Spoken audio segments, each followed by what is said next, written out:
Dear Mr. McMahon, I won't lie to you. I really hated this sonnet. I mean, I read it over and over again without understanding a single word. I won't bore you by writing the whole thing out here, but take a look at these lines.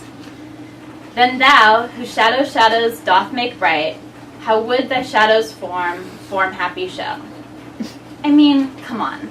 Tell me Shakespeare isn't being difficult on purpose. I took your advice and translated it into regular English. And get this. Once I got my dictionary, I figured out that I actually knew most of the words already. It was just the way they were arranged that made them confusing. See what I mean about being difficult on purpose? Anyway, my new version goes like this. At night I sleep and have a better view. When I'm awake, nothing is interesting.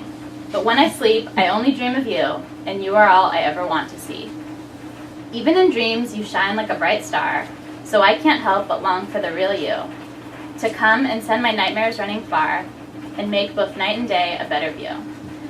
I can't think of a better gift at all than seeing you by day when I'm awake, because at night I find myself enthralled by the impression that your dream self makes. Without you, there is nothing for me here. I live to dream and be with you, my dear. What do you think, Mr. M? I mean, it even rhymes and everything, if you pronounce interesting like interesting. Anyway, now that I know what Shakespeare's talking about, I definitely have some thoughts about this poem. So basically, Shakespeare is saying that he misses someone and wants to spend all of his time asleep, because then he can dream about them and not feel lonely anymore. I mean, come on. Who gets to dream good dreams about someone they love every night? I won't lie to you. I miss my brother like anything, and if I dreamed about him every night, I sure wouldn't be complaining about it.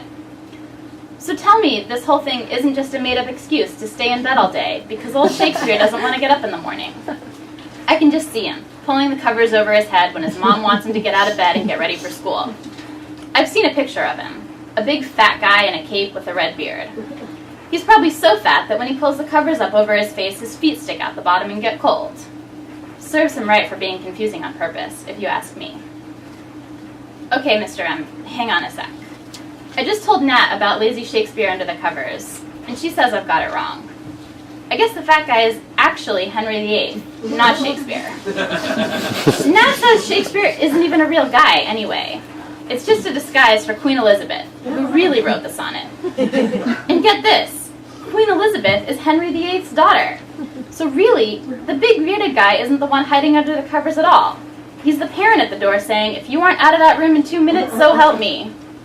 So who even knows, Mr. M? Who even knows? Poetically yours, Maggie. P.S. I do have a question about the name. Sonnet number 43. Does that mean there are 42 others? And if so, are you going to assign them? Because I really think I got the whole Shakespeare gist from just this one. So we're probably all set with the Shakespeare. Don't you think? Dear Mr. McMahon, I won't lie to you. I'm pretty confused about this wheelbarrow poem. It isn't hard to understand the way that sonnet was, but it doesn't really say anything. I mean, there's a red wheelbarrow, and it's raining, and some chickens are there too. The end. But here's the crazy thing about this poem. It was written by a man named William Carlos Williams. Can you believe that? What parents with the last name Williams would name their kid William? No wonder he puts his middle name on everything. I felt bad for poor William Williams, so I read the biography about him in our book.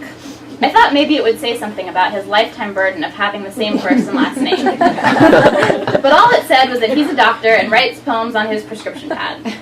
Probably when his patients are boring. I also read another William Williams poem called This Is Just to Say. I won't lie to you, Mr. M. This Is Just to Say is way better than that wheelbarrow poem. How come you didn't assign us that one instead? I'll write it for you here, in case you didn't know about it. It goes like this. I have eaten the plums that were in the icebox, and which you were probably saving for breakfast. Forgive me, they were delicious, so sweet and so cold.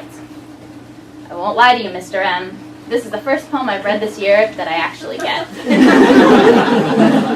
I bet you if I showed it to my mom, she would say that William Williams is being cheeky. And I bet you if I showed it to my brother, he'd love it. In fact, hang on a sec, Mr. M. I think I'm going to send it to him. Okay, Mr. M, I'm back. Something weird just happened. I went to copy out the poem for my brother, and I found myself writing completely different words. Like when I translated that sonnet, except more different somehow. I mean, I know a lot of other poets copied Shakespeare and wrote sonnets, and that was okay. But William Williams isn't as old or as famous as Shakespeare, so I feel like maybe I did something bad by copying him. Guiltily yours, Maggie. P.S. Do you want to see my William Williams poem? If this is illegal, you have to promise not to tell anyone. Okay, Mr. M? It goes like this. I have stolen the baseball glove that was hidden in your closet, and which I know was your prized possession. Forgive me, it's worn in so much better than mine.